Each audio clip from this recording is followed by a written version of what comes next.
एक चीज बताइए, डॉक्टर मोहन के यादव के पहले तो 2 साल पूरे हुए, क्या लगता है कैसा काम किया उन्होंने?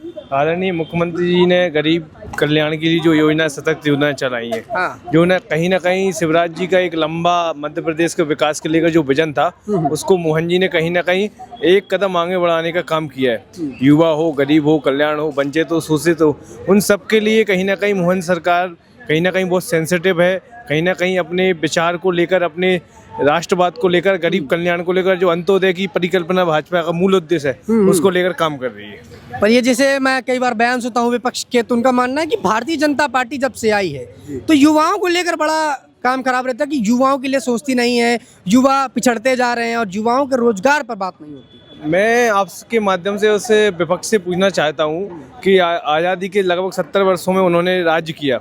आप देखिए, पूरे देश के स्टार्टअप देख लीजिए और पिछले 2014 से लेकर 2025 की आज की स्थिति देख लीजिए, कितने स्टार्टअप इस देश के युवा ने चालू किए, कितने उद्यम इस देश के युवा ने चालू किए। उनकी मानसिकता वही है कि एक नौकरी दे दो और 10,000 रुपए की, और युवा उसमें जीवन पिसाते। लेकिन आज मोदी जी के नेतृत्व में, आज मोहन जी के नेतृत्व में जो स्वावलंबी बनाने का युवा का काम चल रहा है, वो खुद का रोजगार तो स्थापित करता है, लेकिन साथ साथ आने वाले आस पड़ोस के मोहल्ले के, उसके परिचित के व्यक्तियों को रोजगार देने का काम कर रही है। युवा आज के समय में स्किल्ड है, युवा आज के समय में कॉन्फिडेंट है, युवा आज के समय में 2047 को लेकर विजन काम करने वाला है। केवल कुछ ऐसी मानसिकता है जो कहीं ना कहीं उस देश को हमेशा उन्होंने गुलामी में देखा, गुलामी को बढ़ाया है और उसी को आगे बढ़ा रहे हैं। अब जैसे आपने कहा विजन को लेकर कि आगे का जो विजन है उस पर ध्यान देना, उस पर काम करना, तो हाल फिलहाल में SIR का एक मुद्दा चल रहा है कि SIR वगैरह होना जरूरी है, जिस पर विपक्ष ये बोलता है कि SIR तो एक तुष्टीकरण की राजनीति है जिससे बीजेपी अपना वोट बैंक बनाना चाहती है। जी, इसमें देखिए मैं बताऊं, इस देश में जो जो अच्छा काम किया है, चाहे कम्युनिज्म हो चाहे कांग्रेस हो, ये लोग अच्छे काम के लिए हमेशा खराब कहते हैं। आज बात हो रही, जब मेक इन इंडिया का नारा दिया मोदी जी ने, जब इन्होंने कहा अरे आप क्या कर रहे हैं, मेक इन इंडिया क्या नहीं है, यहाँ तो कुछ होता नहीं है। आज देखिए आप, दुनिया में हम रॉकेट एक्सपोर्ट करने में लगे, हम वैक्सीन में, हम PPT किट हमने दुनिया को दी, मेक इन इंडिया। आज SIR का जो प्रोजेक्ट है, कहीं ना कहीं हम ऐसे लोगों को चिन्हित करना है जो गैर प्रवासी रूप रहे। अभी मैं एक 2 मिनट पहले घटना देख रहा था कि एक केन्या का आदमी 1996 से इंदौर में रह रहा है, उसका कुछ पता नहीं है। जब SIR चला तो उस केन्या के आदमी को पता, मध्य प्रदेश शासन को पता चला 1996 में जो व्यक्ति रह रहा है वो अवैध रूप से रह रहा है, उसका वीजा 1996 में खत्म हो गया, उसके पास पासपोर्ट नहीं है। सोचिए, अब ऐसे अप्रवासी लोग इस देश में रह रहे हैं, NRC हो, ऐसे मुद्दे हैं जो कहीं ना कहीं राष्ट्र की सुरक्षा के लेकर। आज देखिए, आज सेंसिटिव है। 2014 से पहले इस देश में क्या होता था, ये आते थे लोग, मार के चले जाते थे, पता ही नहीं था। आज लोगों का डाटा इकट्ठा कर, किसको परेशानी हो रही है? यदि मैं सच्चा हूँ, यदि देश का नागरिक हूँ, भारत माता की जय करने वाला हूँ, तो मुझे कोई समस्या नहीं होनी चाहिए अपने कागजात दिखाने के लिए। अगर सच हूँ, लेकिन आदि मैं चोरी छुपे आया हूँ, मैं आप इस भारतीय के अधिकार को मार रहा हूँ, तो मुझे देश से बाहर जाना ही पड़ेगा। जैसे आपने कहा कि भारतीय होने की बात और राष्ट्र की बात, तो इसी पर एक हाल फिलहाल में सदन में बहस होती है, वो है वंदे मातरम, कि भाई वंदे मातरम सबको बोलना चाहिए और वंदे मातरम लागू भी होना चाहिए। पर ऐसे में तमाम विपक्ष के नेताओं का बयान आता है कि वंदे मातरम क्यों बोलना चाहिए, क्या इसी से राष्ट्रभक्त है? नहीं, देखिए मैं बताऊं, आप उन लोगों, मैंने ये कहा ना, विपक्ष की एक मानसिकता है कि जो इस देश के लिए, जो राष्ट्र को एक कदम आगे बढ़ाते हैं, जो राष्ट्रभक्ति की भावना जिसमें पैदा करते हैं, तो उनको पचा नहीं पाते वो लोग। आज वंदे मातरम जब पश्चिम बंगाल से जो चालू हुआ इंकलाब, वंदे मातरम की जो नींव रखी गई, कहीं ना कहीं इस भारत की आज़ादी में यदि सबसे ज़्यादा किसी नारे का योगदान है तो वो वंदे मातरम है। आज वो संसद में बैठ के उस वंदे मातरम का विरोध कर रहे हैं, उसी वंदे मातरम की बदौलत है कि आज वो संसद में बैठे हैं वो लोग। वंदे मातरम इस देश की, इस राष्ट्र चेतना को जगाने का काम है। हजारों लोगों ने इस वंदे मातरम में, इस भारत माता को अर्पण करते हुए, इस भारत भूमि को मां मानते हुए अपने प्राण लगा दिए। किस लिए?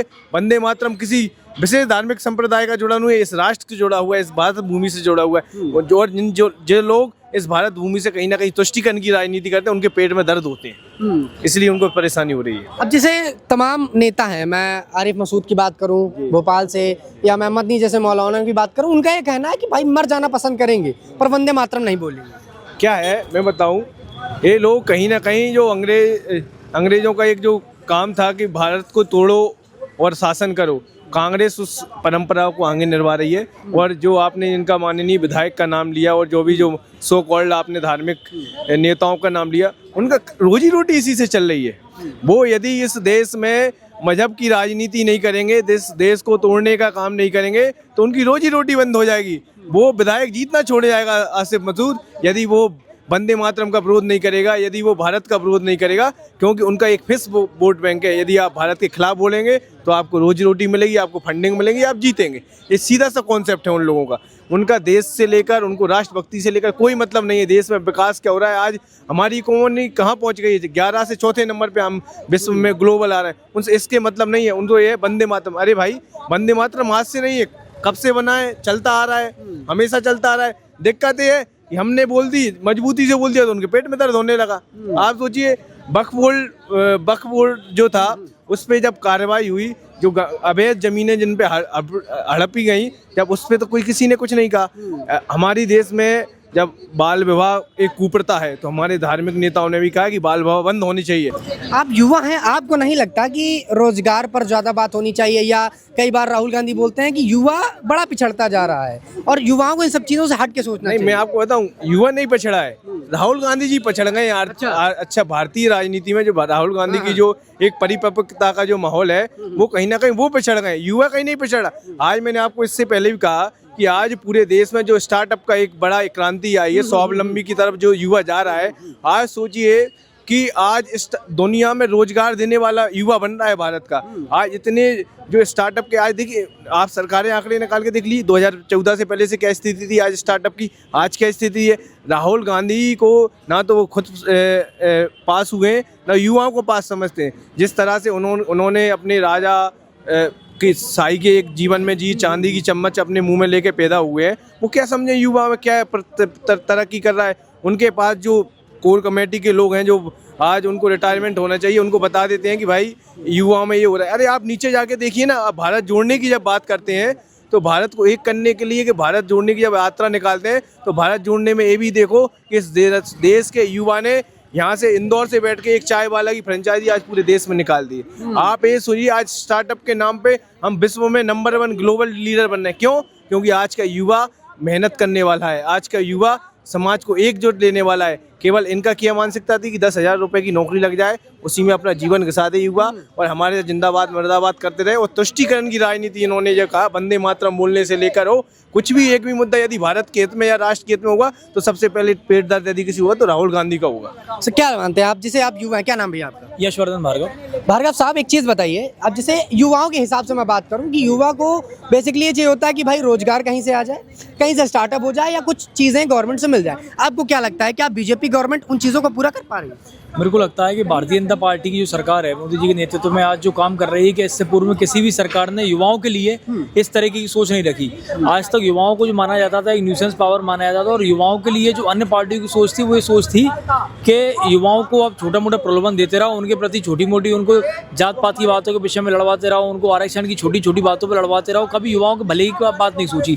आज उनकी जो सोच थी वो ये थी कि एक युवाओं के नौकरी के नाम पे, तो कोई हर व्यक्ति को सरकारी नौकरी नहीं मिल सकती है, और आप किसी भी देश में जाएंगे, उस देश में जो सबसे कम वर्ग युवाओं को रहता है वो नौकरी में रहता है, और उसके सरकारी नौकरी में रहता है। उसके अलावा वो जॉब क्रिएटर बनते हैं। आज मोदी जी का सपना है कि जॉब क्रिएशन हमारा युवा करे। हमारा युवा जब जॉब क्रिएशन करेगा, जब उसमें अपने आप लोगों को, युवाओं को हमारे जॉब मिलेगी। इसके अलावा स्टार्टअप का कितना बड़ा काम चल रहा है। आज आप ज़ेरोधा हो, चाहे ओयो हो, चाहे हमारा व्हील्साई हो, ऐसे विभिन्न प्रकार के कितने बड़े बड़े आज हमारे मध्य प्रदेश के अंदर से कितने बड़े बड़े स्टार्टअप्स यहाँ पे निकले हैं। तो हमारा जॉब मांगने वाला युवा ना हो, जॉब बनाने वाला युवा हमारा होना चाहिए। इस चीज़ को लेकर आज सरकार काम कर रही है। मुझे ऐसा लगता है कि अगर युवा संतुष्ट नहीं होता, तो लगातार भारतीय जनता पार्टी को बहुमत नहीं मिल रहा होता।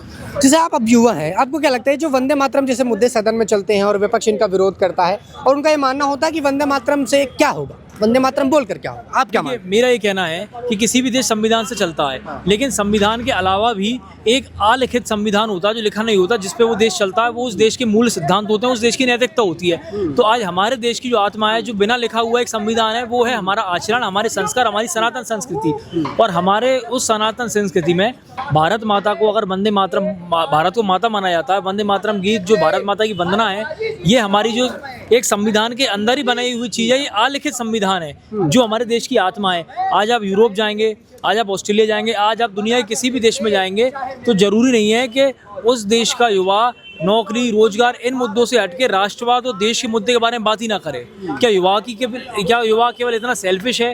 क्या युवा इतना स्वार्थी है कि उसका केवल मतलब होना चाहिए अपने परिवार से, अपने रोजगार से और अपनी तनख्वाह से? क्या देश में जो चल रहा है उसके बारे में उसको जानकारी नहीं होना चाहिए? क्या भारत माता के प्रति उसकी कोई जिम्मेदारी नहीं बनती है? तो अगर युवा उसके बारे में बात कर रहा है और ये मुद्दे निकल के आ रहे हैं और भारत माता का अपमान हो रहा है, तो युवाओं को उसके बारे में बोलने का अधिकार क्यों नहीं है? उसमें क्या गलत है? ऐसे ही जैसे तमाम मुद्दे चले, ऐसे में बाबरी मस्जिद जो मुर्शिदाबाद में एक विधायक हैं हुमायूं, उनका ये मानना है कि बाबरी मस्जिद हम एक बार फिर बनाएंगे, आपने एक तोड़ दी तो क्या हुआ, अब पश्चिम बंगाल में एक जरूर बन के आएगी। वो अपना प्रयास कर रहे हैं तो हम भी हमारा प्रयास कर रहे हैं। जब बाबरी मस्जिद एक बार टूट सकती है तो बनेगी, दूसरी बार भी टूट सकती है। आप क्या कहेंगे?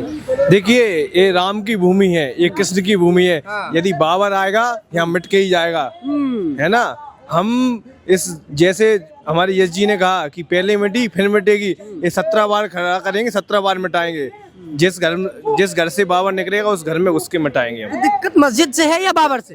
दिक्कत बज्जत से नहीं, बाबर से है, उसके कुकर्म से है। उसने आके क्या विध्वंस इस भारत की संस्कृति को लेकर बताया। हमें किसी धर्म से परेशानी नहीं है। हम ये कहते हैं, हम इस भारत में रहते तो इस भारत को मां मानना पड़ेगा। इस राष्ट्र में रहते थे तो इस राष्ट्र को राष्ट्र भूमि की तरह मानना पड़ेगा। इस एक कोई खाने पीने और शौचालय करने की जमीन नहीं है, ये भारत को मां मानने की जमीन है। सुबह से लोग उठता है तो सबसे पहले अपनी माँ बाप से पहले इस भूमि को नमन करता है। ये कोई ना कोई ऐसा नहीं कि बाहर से कोई भी बाबर आएगा और कुछ भी लूट के ले जाएगा। उस समय भी लोगों ने युद्ध किए, उस समय की परिस्थितियां अलग थी। आज हम हैं, आज की परिस्थितियां अलग हैं। आज भारत मोदी जी के नेतृत्व में, मोहन जी के नेतृत्व में इतना सशक्त है, कोई आंख उठाएगा तो निकाल ली जाएंगी। आज के समय में आप बाबर नहीं चलेगा भारत में। वंदे मातरम देश हित या फिर गद्दारी? क्योंकि ये बात इसलिए कही जा रही है, सदन के अंदर घंटों घंटों चर्चा होती है और उसके बाद भी तमाम विपक्ष के नेता और मुस्लिम नेता ये कहते हैं कि मर जाना कबूल है पर वंदे मातरम बोलना कबूल नहीं है। इन तमाम मुद्दों के लिए हम ग्राउंड पर उतर गए हैं और भोपाल की सड़कों पर लोगों से पूछ रहे हैं और समझ रहे हैं कि भैया ये जो नेता बयान दे रहे हैं इनका क्या मायने है। क्या वंदे मातरम बोलना ठीक है इस देश में या वंदे मातरम बोलना ठीक नहीं है? क्यों भैया, क्या नाम है आपका? मेरा नाम तूफान सिंह है। भैया क्या लग रहा है, वंदे मातरम के लिए कुछ लोग ये बोल रहे हैं कि वंदे मातरम तो हमारे लिए ठीक नहीं है, हम तो भाई नहीं बोलेंगे। वंदे मातरम पूरे हिंदुस्तान के लिए ठीक है। हाँ। और हमारा राष्ट्र तो ऐसा रहा है कि इसने अन्य देशों को भी प्रेरणा दी है आगे बढ़ने की। और वंदे मातरम कांग्रेस सबसे पहले राहुल गांधी, प्रियंका गांधी जो है ये वंदे मातरम का विरोध कर रहे हैं। मुलायम सिंह यादव, अखिलेश यादव जैसे उनके कई तमाम जो राष्ट्र विरोधी पार्टियां हैं ये वंदे मातरम का विरोध कर रही। वंदे मातरम पर तो भगत सिंह, सुखदेव, राजगुरु जैसे लोग हंसते हंसते फांसी के फंदे पर झूल गए हैं इसी वंदे मातरम के गान को गाते गाते। अब इसी को लेकर ये कहा जा रहा है कि ये थोपने वाली बात है। राष्ट्रगीत गाना, वंदे मातरम गाना हमारी इच्छा है, हमारा पर्सनल है, हम गाएं या ना गाएं उससे बीजेपी को क्या? बीजेपी को तो इससे कुछ नहीं है। राष्ट्रीय गान किसी के ऊपर थोपा नहीं जा रहा है। राष्ट्रीय गान हमारे देश का, राष्ट्र का, हमारे हिंदुस्तान का गान है, तो इससे तो किसी के ऊपर थोपा नहीं जा रहा है, इसे तो गाना चाहिए और सभी गा रहे हैं, हंसते हंसते गा रहे हैं। मदनी एक मौलाना है, वो ये कहते हैं कि मर जाना कबूल है पर वंदे मातरम गाना कबूल नहीं। ये जो तो बाबर की औलादों को तो हमेशा इस देश से ये देश का विरोध करता है, हमारे देश को लूट के गए हैं। तो इन जिन्ना मुन्नों का तो काम है कि ये मर जाना कबूल कर लेंगे, हमारे राष्ट्र को मिटाना कबूल कर लेंगे, वंदे मातरम गाना कबूल नहीं करेंगे। पर जो राष्ट्रभक्त हैं वो तो वंदे मातरम गाएंगे। आप वंदे मातरम गा लें? मैं वंदे मातरम गा रहा हूँ, पूरा राष्ट्र गा रहा है। हाँ। पर आपने कहा ये बाबर की औलादे हैं, जैसा आपने कहा, तो अब तो बाबर के नाम की मस्जिद तो बनी रही है पश्चिम बंगाल में, मुर्शिदाबाद में बाबरी मस्जिद का निर्माण शुरू हो रहा है। जहाँ बाबरी मस्जिद बनी थी आज से कुछ दिन पहले हमने बाबरी मस्जिद का जो ढांचा ढाया है उसका सालगिरह भी मनाई है। तो वो जो हमारे देश के अंदर बाबरी मस्जिद बनाने की बात कर रहे हैं, अन्य मस्जिदें बनाए, अन्य मस्जिदें भी नहीं बननी चाहिए। ये देश तो हिंदुस्तान है, संतों का देश है, सनातन का देश है। इसके अंदर तो केवल राष्ट्रभक्त और राष्ट्र भावना रहनी चाहिए और ये संत सनातन और संस्कृति के अंदर है, ये तो हिंदुओं के अंदर है। और वो मस्जिद बनाने की बात कैसे कर रहे हैं? भाई बाबरी मस्जिद कह रहे हैं एक तोड़ोगे तो दूसरी तो हम बना ही लेंगे। ये तो उनके जो कन्हैया मित्तल जैसे लोग थे कि एक मारेंगे तो 1000 निकलेंगे, वो 1000 बनाएंगे तो हम 1000 तोड़ेंगे, वो 1 बनाएंगे तो हम 10 तोड़ेंगे, वो 1 बनाने की बात कर रहे हैं, हम 10 तोड़ेंगे। क्यों मस्जिद को लेकर इतना विवाद, क्यों नहीं बन जानी चाहिए मस्जिद? मस्जिद को लेकर विवाद नहीं है, पर उनके जो रहे हैं आक्रांताएं, जिन्होंने हमारे देश के ऊपर आक्रमण किया, हमारे देश को लूटा, हमारे देश की बहन बेटियां, क्योंकि हम सनातन को मानने वाले लोग हैं, हम सबकी इज्जत करते हैं, सबका सम्मान करते हैं। बेटियां माँ हमारे लिए माँ समान होती है, और उन्होंने उन्हीं के साथ में बर्बरता की है और उनकी जो इज्जत लूटी है। तो ऐसे आक्रांताओं की हमारे देश में कोई ज़रूरत नहीं है उनकी मस्जिद बनाने की।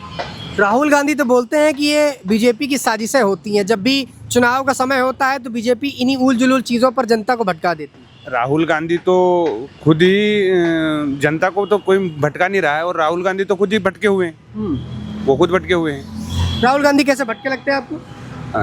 भटके हुए हैं। आज वो खुद को युवा कहते हैं, वो 54, 55, 56, 57 साल के युवा वो बुजुर्ग होकर युवा दिख रहे हैं, और युवा बोल रहे हैं खुद को कि मैं युवा हूँ। भाई राहुल गांधी को तो मानना है कि मैं टोपी भी पहनता हूँ और मैं जनेऊ भी पहनता हूँ, तो मैं तो भाई सबको लेकर चलता हूँ। वो फिरोज खान के पोते हैं, राजीव गांधी के बेटे हैं, और अब वो है क्या असली, उनकी असलियत उनको पता नहीं है, तो वो तो जिन्नोई भी पहनेंगे और टोपी भी लगाएंगे और तिलक भी लगाएंगे। राहुल गांधी, हाँ, राहुल गांधी तो हिंदू बताते हैं कि वो हिंदुत्व है और हिंदू और ब्राह्मण है। उनके कई इंटरव्यू में देखता हूँ वो बोलते हैं कि मैं ब्राह्मण हूँ। अगर वो ब्राह्मण है तो फिर वो फिरोज गांधी के पोते कैसे हुए? फिरोज खान के, फिरोज गांधी नहीं, फिरोज खान के पोते हैं वो। राजीव गांधी के वो बेटे हैं। अब उसके पिताजी जो हैं वो तो गांधी हैं, और वो उसके दादाजी खान हैं। अब वो क्या है ये तो वो खुद ही बताएंगे। अब राहुल गांधी और विपक्ष के नेता बोल रहे हैं कि भैया SIR से चुनाव जीतने की प्रक्रिया है, ये वोटर हटाने की प्रक्रिया है, और ये वोटर वो हैं जो विपक्ष के हैं, और ये बीजेपी अपने वोट सेट कर रही है। बीजेपी अपने वोट सेट नहीं कर रही है, और SIR से हम देखते हैं ना, कभी कभी हम सफाई करते हैं, हाँ, तो हमारे जो कुछ चीज़ें रहती है वो साफ हो जाती है। उसी प्रकार से SIR इस देश में जो गंदगी फैली हुई है उसको साफ करने का काम कर रही है। SIR, हाँ सर क्या लगता है SIR देश में फैली गंदगी को साफ करने का है या वोटरों को साफ करने का? SIR एक अच्छी पद्धति, जैसे कि हमने अभी बिहार चुनाव में देखा है, जैसा कि नक्सलवादी, जैसे बंगाल में अभी आने वाले समय में चुनाव है बंगाल में, तो जो रोहिंग्या जैसे लोग हैं, मुसलमान जैसे लोग हैं, तो हमारे देश में जो वोटर है वो जो देश के हैं वही रहे, और जो दूर दराज जो रोहिंग्या बनकर आए, तो सरकार ऐसी योजना बनाकर SIR चलाकर जो हमारे जो देश के मतदाता सिलेक्ट है उन्हीं को रखना चाहती है। पर SIR से तो कहा जा रहा है बीजेपी का वोट बैंक सेट हो रहा है, और गरीब तबके और गरीबों को तो निपटाने का काम कर रही है SIR। ऐसा कुछ नहीं है, सभी को, चाहे ग्रामीण क्षेत्र हो चाहे शहरी क्षेत्र हो, BLO जो सरकारी BLO होता है वो एक एक घर जाकर निरीक्षण कर रहा है, और जो वाकिर में वोटर है उसको साझा करके वो जो प्रक्रिया है SIR की वो कर रहा है। और SIR से तो क्या बीजेपी में वोट चोरी हो गया, बिहार चुनाव में वोट चोरी हो गई, लोकसभा में मोदी जी ने वोट चुरा लिए, और अब पश्चिम बंगाल में वोट चोरी का मामला करके SIR करवा के जीतना चाहते हैं। ऐसा कुछ नहीं है, जो पूर्व में जो बताया है सफाई जैसा ही मामला है, और आने वाले समय में जो SIR का जो मुद्दा है वो देश हित में, राष्ट्र हित में एक अच्छा संदेश देगा। सर वंदे मातरम को लेकर क्या कहें? वंदे मातरम देश में लागू होना चाहिए, सबको बोलना चाहिए कि नहीं? वंदे मातरम क्यों नहीं बोले हम? वंदे मातरम तो हमारा राष्ट्रगीत है। वंदे मातरम के लिए तो जो हमारे देश के जो मतवाले थे, जिन्होंने देश के लिए फांसियाँ ले ली थी, उन लोगों ने, उन मतवालों ने हंसते हंसते, राजगुरु सुखदेव भगत सिंह ने हंसते हंसते फांसी पे लटक गए थे वो। तो हम क्यों नहीं बोले वंदे मातरम? हमारा कर्तव्य। और एक और बात मैं कहना चाहता हूँ, अगर जो वंदे मातरम नहीं बोलेगा उसे भारत में रहने का कोई योग नहीं है, राज नहीं है। क्यों सर? वंदे मातरम तो बोलना पड़ेगा, राष्ट्रहित की बात है, राष्ट्रगीत की बात है। वंदे मातरम नहीं बोलेंगे तो क्या बोलेंगे? जो राष्ट्रगीत है वो तो सभी को बोलना ही पड़ेगा, और वंदे मातरम तो सभी को बोलना ही पड़ेगा। भारत माता की जय सभी को बोलना ही पड़ेगी। मुर्शिदाबाद में मस्जिद भी बन रही है, और ममता बनर्जी के एक्शन और रिएक्शन नहीं दिखाई देते हैं, क्योंकि उनके ही पार्टी से कभी विधायक हुआ करते थे, और वो नई नींव रख रहे हैं कि भाई बाबरी मस्जिद एक और हम बनाएंगे पश्चिम बंगाल। ऐसा कुछ नहीं है, आपने देखा होगा कि अयोध्या में अभी माननीय मोदी जी के नेतृत्व में एक भव्य रामलला का मंदिर खड़ा हो चुका है। और रही बात बंगाल की, तो बंगाल में अगर ये कर रहे हैं बाबरी मस्जिद बनाने की, तो अभी अपने पूर्व में देखा ही होगा कि माननीय धीरेन्द्र जी शास्त्री के नेतृत्व में 5 लाख हिंदुओं ने एक अखंड जो यज्ञ रहता है या जो भी गीता का पाठ है वो पढ़ा, तो एक अलग जगह ही है बंगाल के अंदर। और आने वाले समय में देख लेना आप कि एक राष्ट्र हित की, हिंदू राष्ट्र की चेतना वहीं से बंगाल से निकल के आएगी। बंगाल से निकल गया। जी। एक सवाल और सर, कि जब राजनीति में इतने सारे नेता, विधायक, मंत्री हैं और फिर जब राष्ट्र हित की बात आती है तो बोलते हैं कि ये धर्म पर थोपा जाता है, और मदनी जैसे मौलाना ये कहते हैं कि भैया हमको मर जाना पसंद है पर वंदे मातरम नहीं बोलेंगे। मैंने पूर्व में कहा है कि वंदे मातरम तो सबको बोलना ही पड़ेगा। वंदे मातरम एक हमारी जो राष्ट्रीय नीति है और इसका आधार है। हम बचपन से ही पढ़ते थे, हम शुरू से हम वंदे मातरम बोलते हैं, तो वंदे मातरम तो हमको बोलना ही पड़ेगा। वंदे मातरम बोलो। जी, आपको इस बात से कोई परहेज नहीं लगता? वंदे मातरम नहीं, वंदे मातरम हम बोलेंगे, भारत माता की जय हम बोलेंगे। और ये जो विपक्षी दल के नेता हैं या जो लोग ये कहते हैं कि वंदे मातरम भैया क्यों जबरदस्ती बुलवाए, उनको क्या कहेंगे? वंदे मातरम सभी को बोलना चाहिए। और राष्ट्रगान या राष्ट्रगीत तो मुद्दा, अगर राष्ट्रगीत ही अपन नहीं बोलेंगे, भारत माता की जय नहीं बोलेंगे, तो हमारा जीना ही बेकार है इस भारत में। क्या लगता है पश्चिम बंगाल में इस बार चुनाव है फिर से? जी। और इस बार ममता बनर्जी का सुपड़ा साफ है या ममता बनर्जी फिर कुर्सी पे है? बिल्कुल सुपड़ा साहब पे अभी देख ही लिया होगा आपने, 5 लाख हिंदुओं ने गीता पाठ किया है, तो उसका प्रभु भगवान सब ईश्वर सब देखता है। और आने वाले समय में आप देख लेना, जैसे बिहार में निपटारा हुआ है, आने वाले समय में हम बंगाल भी हिंदुत्व और राष्ट्रीय हिंदू राष्ट्र की ओर, जो हमारा देश है वो हिंदू राष्ट्र की ओर अग्रणी भूमिका से विश्व गुरु बनेगा। पूर्व में भी कहे शिवराज जी की देन हो या अभी माननीय डॉक्टर मोहन जी यादव के नेतृत्व में एक अच्छी, अलग और एक समृद्ध भारत और समृद्ध मध्य प्रदेश के रूप में हम इस मध्य प्रदेश को देख रहे हैं। क्या है, मोहन यादव ठीक काम कर रहे हैं? आपको क्या लगता है बढ़िया काम चल रहा है उनका? बहुत शानदार काम कर रहे हैं, देश हित में काम कर रहे हैं, और जो मातृशक्ति उसके हित में काम कर रहे हैं, और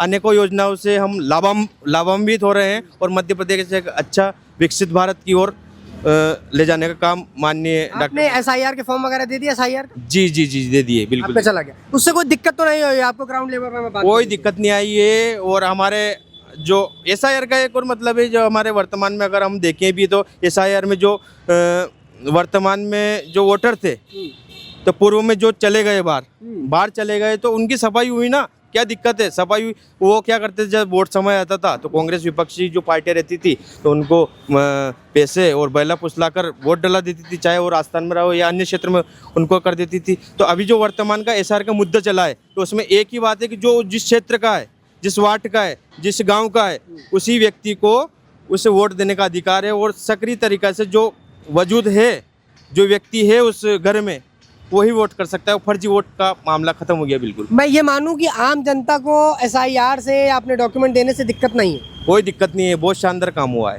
तो देखिए, ये मैं आपको ग्राउंड लेवल की बात बताऊं कि जब हम ग्राउंड पर उतरते हैं और लोगों से संवाद करते हैं, तो हमें ये पता चलता है कि किसी भी चीज़ों से उनको उतनी दिक्कत नहीं होती जितनी कि विपक्षी पार्टी या सत्ता पक्ष के कई नेता बता देते हैं।